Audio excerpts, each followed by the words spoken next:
لسر وی مجاری زیادتر دپرسم جهجای گیلان حاجی سعید بربجیر بو سروکی جورا بازرگانی لاستودیو میوانی ما هجای گیلان گلک بخیراتی سرچوا پشتی 17 سالان هل بجارتنی جورا بازرگانی تینا کردن بوچی 17 سالان هاتنا کردن و بوچی همی پیک و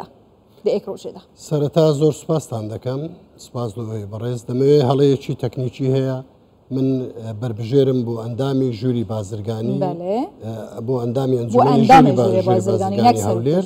چون سروچی جوری بازرگانی لکاتی لدوای پروسه هەڵبژاردن کە دەکرێت لەنێو ئەنجومەنەکە سەرۆک و جێگرەکان هەڵدەبژێردرێن هەروەکو دەزانن ژووری بازرگانی دەستگایەک یاخود موسسەیەکی زۆر گرنگی ئابووریە لە هەر وڵاتێکدا و بەداخەوە لە ماوەی 17 ساڵی ڕابردوو نەتواندرا هەڵبژاردن بەهۆی ئەو بارودۆخانەی کە هەبوو لە بۆ ژووری بازرگانی بکرێتن بەڵام لە ئێستادا خۆشبەختانە دوای هەوڵ و ماندبوونێکی زۆر و دوای وردبینێکی زۆر و ئامادەکاری بۆ هەڵبژاردن بەیانی 11 لە کاتژمێر 8 بەیانی تاکو و 5 ئێوارە هەڵبژاردن لە سەرتاسەری لە هەموو کوردستان و لە هەر چار پارێزگا ژوورە بازرگانیەکان هەڵبژاردن دەکەن و لەو هەڵبژاردنەدا 13 ئەندامی سەرەکی و 4 ئەندامی یەدەک بۆ ژووری بازرگانی هەولێر و سلێمانی دەبێت ئەوانی دیکەش ژووری بازرگانی دهۆک 11 ئەندامی سەرەکی دەبێت و ژووری بازرگانی هەڵەبجەش 9 ئەندامی سەرەکی دەبێت یعنی حتا هیچ بەژێرەك نینە بۆ سەرۆکێ ژوورە بازرگانی تنێ ئەندامن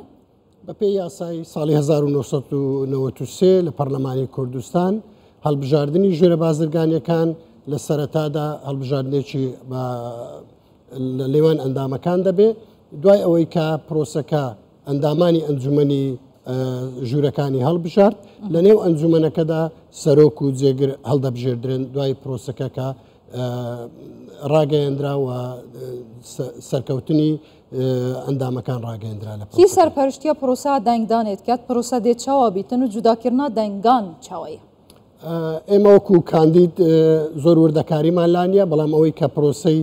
سەرپەرشتی پرۆسی هەڵبژاردن دەکات بێگومان لەلایەن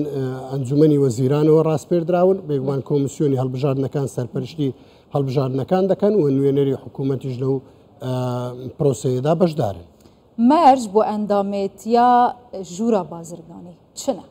یعنی کەسێک چێت ji دەرە بهێت ببیتە ئەندام بێگومان نەخێر بۆ ئەگەر جەنابەت مەقسەدت ئەوە بێ کە بۆ کاندیدکردن بۆ ئەندامی ئەنجومەن کە پێوەرێکی تایبەتی خۆی هەیە ئەویش ئەوەیە کە دەبێت 5 ساڵ کەمتر ئەندامی ژووری بازرگانی نەبێ ئەو بازرگانە و ئەگەر دەرچووی کۆلێژ بێ ئەوە دەتوانێت لەما 4 ساڵیش ئەندام بێ ئاساییە و ئەوانەی کە بەڕێوبەری سەرپەرشتیاری کۆمپانیاکانن 3 ساڵیش دەتوانن ئەوانە 3 ساڵ ئەندام ببن و بێگومان دەستپاچی و ئەو پێوەرانەش لە ناو پێوەرەکانی هەڵبژاردننی کاندیدەکاندا هەیە کەواتە سبەهی ئەف پرۆسە دەمژمێر 8 سپێدێ دەست پێت کات حتا 5 ئێواری لە هەموو پارێزگانیەک لای دەبیتن بێگومان پرۆسەی هەڵبژاردن تا 5 ئێوارەیە بەڵام پرۆسەی جیاکردنەوەی دەنگەکان لەوانەیە وەک کاتێکی زیاتری بێت تا دەنگەکان زیادەکرێنەوە بەڵام لە هەر چار پارێزگا بە لەیەک کات و لەیەک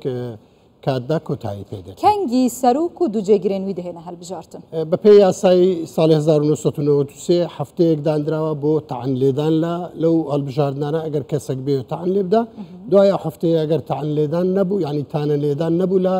دەنگدانەکە بێگومان ئامادەکاری دەکرێت بۆ ئەوەی ئەنجومەنی تازەی هەڵبژێردرا و کۆب بێتەوە و لە نێوان ئەنجومەنەکەدا سەرۆک و دووجێگر بۆ ژووری بازرگانیەکان هەڵدەبژێردرێت مەرجە ئەندام بازرگان بیت بێگومان سەرۆکێ مەرجێ نوێ چ ناکە ببیتە سەرۆک مەرجی سەرۆک ئەوە نییە کە مەرجێکی تایبەت بۆ سەرۆکە بێ تەنیا ئەوەیە کە لە نێو ئەنجومەنەکەدا هەڵدەبژێردرێ و کۆی ئەنجومەنەکە یاخود 50 زایدێکی ئەنجومەنەکە لەسەر سەرۆک ڕازی بێ ئەوە دەتوانێت سەرۆک خۆی کاندید بکە بۆ سەرۆکایەتی ژووری بازرگانی هەر شارێک بۆچی 17 ساڵە نەهات ناکردن وڵا هەروەکو دەزانن ژووری بازرگانی لە 2006ەوە نەکراوە بەداخەوە بەڵام هەڵومەرجەکانی کە لە کوردستان هەبوو لەوانەیە گونجاو نەبوو و یاخود چەند جارێک ئامادەکاری کرا بۆ هەڵبژاردن بکرێت بەڵام نەکرا لە ڕاستیدا هۆکاری جیاجیا هەبوون کە هەڵبژاردنەکان نەکرا بەڵام خۆشبەختانە ئێستاوە کراوە ئامادەکاری تەواو کراوە بۆی بەیانی هەڵبژاردن بکرێ و دەستەیەکی تازەی بێتە ناو ژووری بازرگانی بۆی بتوانێت بەردەوام بێ بەردەوامی بدات بۆ کارانەی کە برادرانی پێشوو ئەنجامیاندا بوو و ژووری بازرگانی بێگومان کە دەزانن گرنگێکی تایبەتی خۆی هەیە لە ڕووی ئابووری گرنگی تایبەتەکانی ژووری کارێوان چیە و پلانێن داهاتی بن پشتی بێ هەڵبژێت ژووری بازرگانی دەستگایەکی گرنگی ئابووریە لە هەر وڵاتێکدا ئێمە لە ژووری بازرگانی پلانمان هەیە بۆ داهاتوو کە پاڵپشتی سەرەکی حکوومەتی هەرێمی کوردستان بین بۆ پلانە ئابووریەکان هەروەها پلانی داڕێشتنی ئابووری هەرێمی کوردستان ئێمە بەشدار بین لە پلانەکان و هەروەها چارەسەری کێشە و گیرروگرفتەکانی بازرگانان و خاوەن کارگە و کارخانەکان و ببینە پردێکی پەیوەندی واقعی لە نێوان حکوومەتی هەرێمی کوردستان و بازرگانان و خاوەن کارگەکان هەروەها سەرنجڕاکێشانی و بەرهێنەران و بازرگانانی دەرەوە بۆی ئێمە هەرێمی کوردستان پارێزگاری لێ بکەین وەکو ناوەندێکی بازرگانی بمێنێتەوە بەڵکو بەهێزتری بکەین هەروەها پەیوەندی دانانی پەیوەندێکی بەهێز لەگەر بازرگانان و ژوورە بازرگانیەکانی وڵاتانی دەرەوە بەردەوام بین لەو ڕێکارانەی کە پێشتر ئەو برادرانەی کە لێ بوون و کاری زۆر گرنجان ئەنجام داوە ئێمەش بتوانین بەردەوام بین و پەرە بۆ پەیوەندیانە بدەین. ژوورە بازرگانی دکارە چ ڕۆڵێک هەبیتن ji بۆ هەمەجۆرکردنا داهاتان کولگۆڕی کارنامەیە کابینانە هەم هاتی لە هەرێما کوردستان. من دەمەوێت ئاماژەیەکی تەواو بە خاڵە بکەم کابینەی حکوومەتی نوێمی هەرێمی کوردستان بەرنامەکەی وایە کە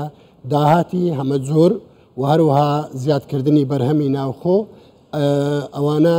لە بەرنامەی حکوومەتی هەرێمی کوردستاندایە و ئێمەش حقیقت دەمانوێت پاڵپشتی بەرنامەکانی حکوومەتی هەرێمی کوردستان بکەین و هاوکار بین بۆی حکوومەتی هەرێمی ئاسانکاری بکەین لەو ڕۆی کە بەرنامەکانی حکوومەتی هەرێمی کوردستان بە جوانی بچێتە بواری جێبەجێکردن وهانی سەرمایە گوزارانی دەرەوە بدەین بۆی بێن ئەو کارگە و کارخانە لە هەرێمی کوردستان دابمەزرێنن بۆی ئێمە بتوانین بەرهەمی ناوخۆمان زیاد بکەین هەروەها هەناردەکردنی کاڵاکانی کە ئێستا گەیشتۆتە ئاستێکی باش بازاڕیان بۆ دۆزینەوە لە دەرەوە بێگومان ئەوانە هەموو دەبێت ئێستا چی گەرەک بوو بکرێ و نەکراوە ئێوە لە پلانتاندایە کە بیکەن بەڵێ بێگومان ژووری بازرگانی و ئەو ستافی پێشتر زۆر کاریان کردووە کارەکانیان ڕنگدانەوەی هەبووە لەسەر هەرێمی کوردستان بەڵام دڵنیام لەوەی کە ئەو ستافەی کە دێتە ژووری بازرگانی پلانی باشی پێ بۆی بتوانێت پاڵپشتی زیاتری حکوومەتی هەرێمی کوردستان بکە هەروەها بژانەوەی ئابووری لە کەرتی پیشەسازی ئەوە یەکێکە لە پلانەکانی ئەندامان کە ئەوەی کە من بە زۆری قسەم لەگەر کردوونە دیوتو من کە بەوەی بتوانین بەپێکەوە وەکو یەک تیمی یەکگرتو بۆ خزمەتکردنی ئەو شارە و پاڵپشتیکردنی حکوومەتی هەرێمی کوردستان بتوانین کارگە و کارخانەکانمان بەگەڕ بخەینەوە پلانی تازە پێشکەشی حکوومەتی هەرێمی کوردستان بکەین بۆی ئەمە بتوانین بەرهەمی ناوخۆمان لە ناوخۆی هەرێمی کوردستان زیاد بێ ئەوە دەبێتە هۆی ئەوەی هەلی کار زیاد بێ و بەرهەمی ناوخۆمان زیاد بکەین و ئێمە ئەوەندەی کە هاوردەمان هەیە هاوردەکان کەم بکەینەوە بەڵکو بتوانین پێداویستی ناوخۆ لە هەرێمی کوردستان پڕ بکەینەوە دواتریش بتوانین کاڵاکانمان هەناردەی دەرەوەی وڵات بکەین و ئەرچی ژووری بازرگانیە بۆ ئەوەی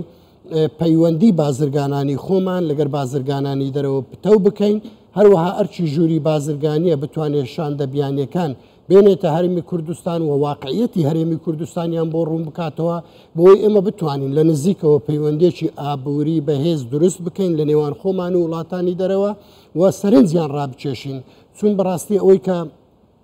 دیارە لە وڵاتان زۆربەی هەرە زۆری وڵاتان بەپێی ئەو ڕاگەیاندانەی کە هەیە هەرێمی کوردستان بێگومان بەشێکە لە عێراق بەڵام ئەوەی کە ئێمە دەمانەوێت نیشانی خەڵکی بدەین یان بۆ خەڵکی وڵاتانی دەرەوە ڕوونی بکەینەوە کە ینی هەرێمی کوردستان لە زۆر ڕووەوە زەمینە سازیەکی باشتر و گرنگتری هەیە بۆی سەرمایە گوزاری تێدا بکرێت و یاساکانیان ڕێگا خۆشکردترن بۆی بتوانین ئێمە سەرنجی بازرگانان و بەرهێنەرانی وڵاتانی دەرەوە ڕابچێشین بۆ هەرێمی کوردستان و لە هەمان کاتدا ئێمە ئەرچی ئێمەیە کە چارەسەری چیرروگرفتەکانی بازرگانان و پیشەسازان و پیشەوەرانی هەرێمی کوردستان تا ئەوەی کە بکرێ بۆ خۆمان بۆیان چارەسەر بکرێن ئەوەی کە نەکرا بە شێوەیەکی واقعی بیگەینینە شوێنی مەبەست و چارەسەری کێشەکانیان بۆ بکەین و ئێمە ببینە نوێنەری ئەو بازرگان و ئەو پیشەوەرانە لە نێوان ژووری بازرگانی و ئەوان ژووری بازرگانی بە ماڵی خۆیان بزانن و هاوکاری ئێمە بن و ئێمەش لەگەڵ ئەوان هەماهنگ بین بۆی بتوانین ژوورە بازرگانیەکی بەهێز بۆ ئابوووریەکی بەهێز بۆ کوردستانێکی بەهێزتر. هیچ بربژێرن ژن هەنە؟ بەڵێ لە نێو بربژێرەکان خۆشبەختانە بربژێرێکی ئافرەت هەیە بە نێوی شیرین یحیا کە بەشدارە لە پرۆسەکە. سەرکەفتن بۆ هاوە هەمیە هێژای گەیلان حاجی سعید بربژێر بۆ ژوورە بازرگانی بخێراتی. زۆر سپاس دەکەم. سەلامت.